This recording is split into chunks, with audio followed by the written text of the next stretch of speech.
സ്നേഹം കൊടുത്തും കൊതിച്ചും അവൾ പെയ്തൊഴിയാതെ ജൂൺ 30 മുതൽ എല്ലാ ദിവസവും വൈകുന്നേരം 6:30 നമ്മുടെ സ്വന്തം സൂര്യ ടിവിയിൽ. കരയായിരുന്നു പാവം. ഇത് പറയാനാ ഞാൻ വന്നത്. പറ്റുമെങ്കിൽ നാളെ തന്നെ അവളെ പോയി കാണ്. അവക്ക് എത്ര സന്തോഷാവൂന്നറിയോ?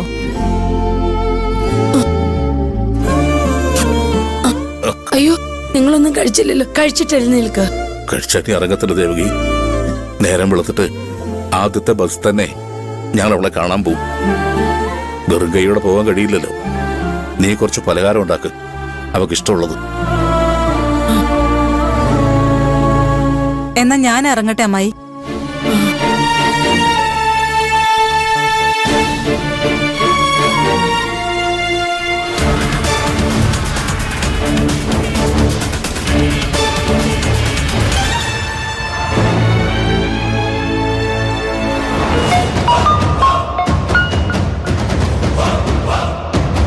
എന്തായി സ്നേഹ? നിങ്ങൾ പറഞ്ഞതുപോലെയൊക്കെ ഞാൻ അവരോട് പറഞ്ഞിട്ടുണ്ട്. നാളെ ഫസ്റ്റ് ബസ്സിൽ ജനകൻ അവളെ കാണാൻ പോകും. അവൾ അന്തസ്സുള്ള ജോലി ചെയ്ത് കാശ് സമ്പാദിക്കുകയാണെന്നല്ലേ ജനകം പറഞ്ഞത്. ആ അന്തസ്സുള്ള ജോലി അയാള് കാണട്ടെ. എന്നാ ശരി.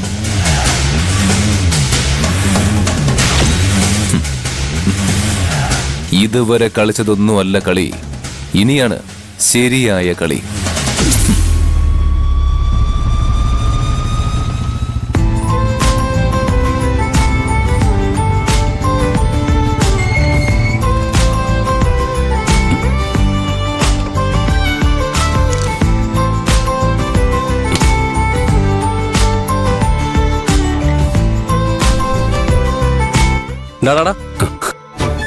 നിന്റെ ജോലിയല്ലേ പെൻഡിംഗ് ഉണ്ടായിരുന്നത്?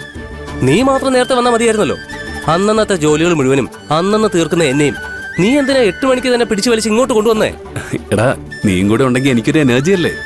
എനർജി മണ്ണാങ്കട്ടെ.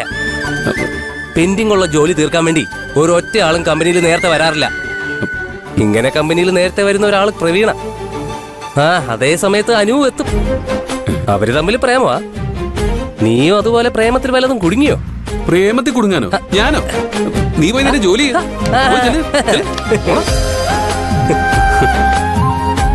ഞാൻ സെലക്ട് ചെയ്ത ഹാഫ് സാരി ഉടുത്ത പാറൂന്ന് വരിക.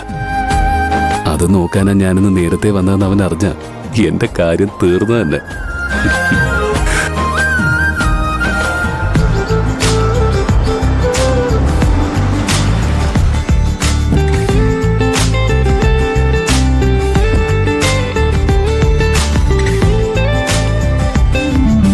ഹായ് പ്രിയൻ.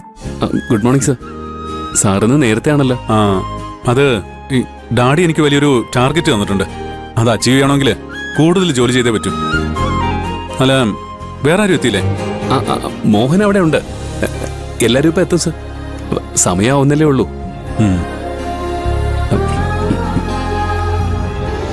ഞാൻ വാങ്ങിക്കൊടുത്ത ഹാഫ് സാരിയില് പാർവതി കാണാൻ നല്ല ഭംഗിയുണ്ടാവും. അവളെന്താ വരാത്തെ?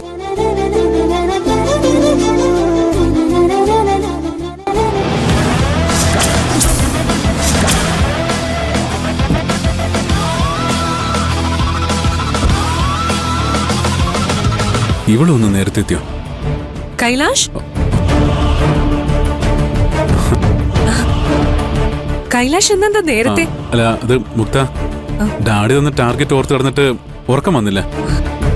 വർക്കേഴ്സിന്റെ സപ്പോർട്ടില്ലാതെ എനിക്കത് അച്ചീവ് ചെയ്യാൻ കഴിയില്ലല്ലോ. എല്ലാരും നേരിട്ട് കണ്ട് സംസാരിക്കുന്ന കരുതിയാ ഞാൻ.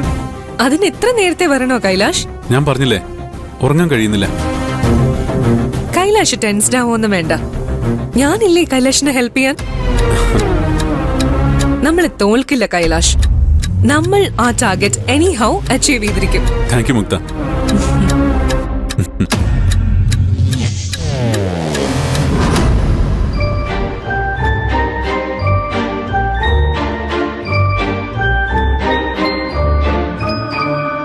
கண்ணால கதை பேச நீயும் கை கோர்த்து நடப்போட நானும் வேறென்ன வேணும்?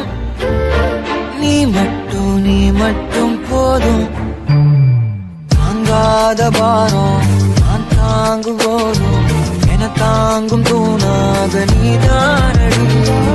யார் வந்த போதும் யார் போன போதும் நீ மட்டும் என விட்டு நீங்காதடி எனக்குன்னு ஒரு வானம் எனக்குன்னு ஒரு மேகம் மழை பொழியுது ஆத்தாடி அதுதானே நீயும் எனக்குன்னு ஒரு வானம் எனக்குன்னு ஒரு மேகம் மழை பொழியுது ஆத்தாடி அதுதானே நீயும்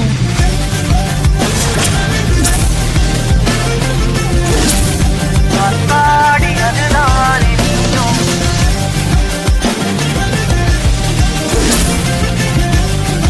ஆத்தாடி அதுதானே நீயும் ഈ ഹാഫ് സാരി നിനക്ക് നന്നായി ചേരുന്നുണ്ട്.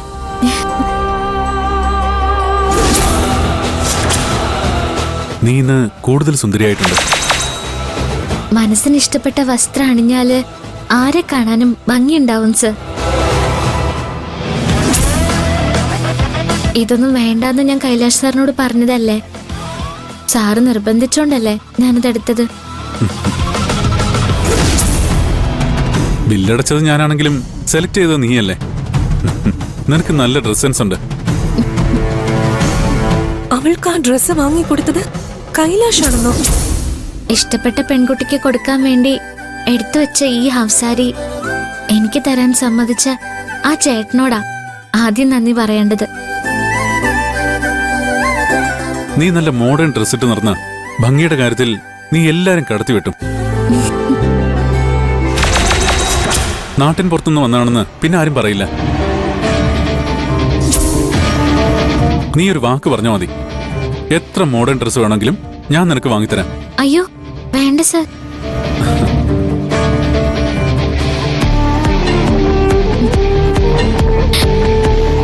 പ്രിയൻ എന്താ ഇവിടെ? ജോലിയൊന്നുമില്ലേ? പോയി ജോലി. അല്ല നിന്നോടെങ്കിൽ പ്രത്യേകം പറയണോ? പോ.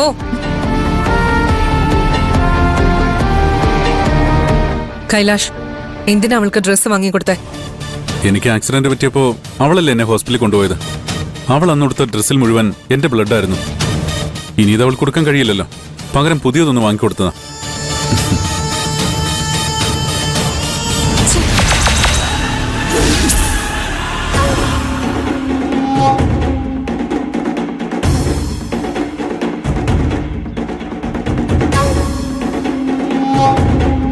ഉണ്ണാനും ഉടുക്കാനും ഇല്ലാത്തവർക്ക് ഒരു കഷ്ണം തുണി വാങ്ങിക്കൊടുത്ത അത് ചാരിറ്റി. കമ്പനിയുടെ ജീവനക്കാർക്കെല്ലാവർക്കും വിശേഷ ദിവസങ്ങളിൽ പുതിയ ഡ്രസ്സ് വാങ്ങിക്കൊടുത്താൽ അത് ചെയ്തു തന്ന സേവനത്തിലുള്ള സമ്മാനം. കാണാൻ അത്യാവശ്യം തരക്കേടില്ലാത്തൊരു പെൺകുട്ടിയെ ഒറ്റയ്ക്ക് കൂട്ടിക്കൊണ്ടുപോയി ഡ്രസ്സ് വാങ്ങിക്കൊടുത്താൽ അത് ഏത് ഗണത്തിൽപ്പെടുത്താൻ പറ്റും? ചാരിറ്റിയോ അതോ സമ്മാനോ?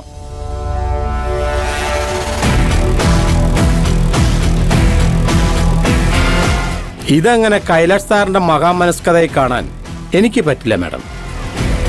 അവര് തമ്മിൽ എന്തോ ഉണ്ട്.